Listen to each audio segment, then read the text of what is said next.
আসসালামু আলাইকুম।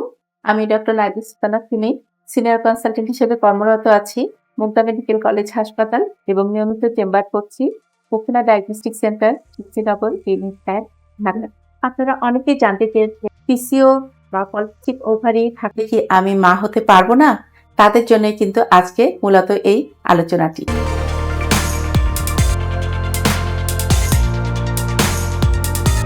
Polycystic ovary একটি ওভারির সমস্যা অর্থাৎ ডিম্বাশয়ের সমস্যা।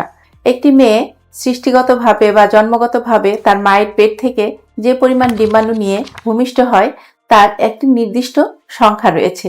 যেমন 450 থেকে 500টি ডিম্বাণু তার পুরো রিপ্রোডাক্টিভ লাইফে খরচ হয়।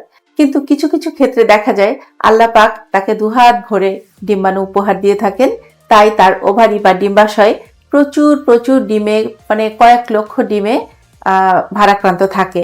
এই অতিরিক্ত ডিমের ভার বহন করা ওভারির পক্ষে কষ্টসাধ্য হয়ে থাকে, তাই সে মাসে মাসে কোনো ডিমকেই ম্যাচিউর হতে দেয় না।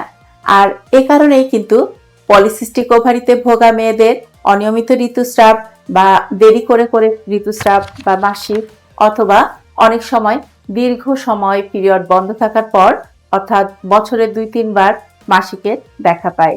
এছাড়া কারো কারো আরো বিভিন্ন সমস্যা থাকতে পারে, যেমন হাতে পায়ে ঘাড়ের স্কিন কালো হয়ে যাওয়া, মুখে অতিরিক্ত ব্রণ ওঠা, পুরুষের মতো অবাঞ্ছিত লোম বা দাড়ি গোঁফের দেখা পাওয়া যায় অনেক সময়, এবং কারো কারো ক্ষেত্রে গলার স্বর মোটা হয়ে যায়, স্কিনটা খসখসে হয়ে যেতে পারে।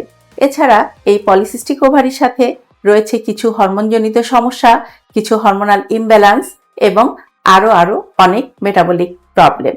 সমস্যাগুলোকে মাথায় রেখে যদি আমরা একজন পলিসিস্টিক ওভারিতে ভোগা পেশেন্টকে সার্ভিস দেই বা সেবা দেই, তাহলে অনেক সময় দেখা যায় সমস্ত কিছুকে, সমস্ত প্রবলেমগুলোকে অ্যাড্রেস করে আমরা তার জন্য একটি কমপ্লিট চিকিৎসা ব্যবস্থা দিতে পারি। এই কমপ্লিট চিকিৎসা ব্যবস্থা দিয়ে যদি কেউ মা হতে চায়, তাহলে আমরা প্রত্যেক জন্য কোন ডোজে তার ডিমটি পরিপক্ক হবে ধীরে ধীরে ওষুধের ডোজ বাড়িয়ে বা কমিয়ে তাকে কিছু ওভুলেশন ইন্ডাকশন ড্রাগ দিয়ে থাকি এবং পিরিয়ডের একটি নির্দিষ্ট সময়ে তাকে ডাকি ট্রান্সভ্যাজিনাল সোনোগ্রাম করে দেখার জন্য যে তার এই ডোজে এই ওষুধে ডিমটি ম্যাচিউর হয়েছে কিনা। যদি না হয় তাহলে পরের মাসে তার জন্য আবার ওষুধটি চেঞ্জ করে অথবা ডোজটি একটু বাড়িয়ে চিকিৎসা দেওয়া হয়। আবার অনেক সময় দেখা যায় যে এর সাথে আরো কিছু অ্যান্টিমেটাবোলাইটসও দেওয়া হয়, বিভিন্ন রকমের মাল্টিভিটামিনসও লাগতে পারে তার এই মেটাবলিক ডিসঅর্ডারকে কারেকশনের জন্য। এর সাথে রয়েছে তার খাদ্যাভ্যাস বা লাইফস্টাইলের পরিবর্তন। যদি অধিক ওজনের অধিকারী হয় তাহলে অবশ্যই তার উপযুক্ত ওজনে চলে আসতে হবে এবং তার খাদ্যাভ্যাসটা তার শরীরের চাহিদা অনুযায়ী পরিবর্তন করে স্বাভাবিক ওজনের অধিকারী হতে হবে। এভাবে চললে কোনো পিসিওতে ভোগা মেয়ে আমার মনে হয় না যে সে তার মা হওয়ার যে আকাঙ্ক্ষা এটা থেকে সে বিরত থাকবে, আমার মনে হয় না।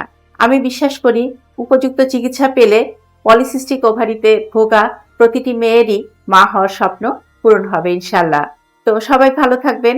আজ এ পর্যন্তই, আবার দেখা হবে আরো গুরুত্বপূর্ণ কোনো বিষয় নিয়ে। আল্লাহ হাফেজ।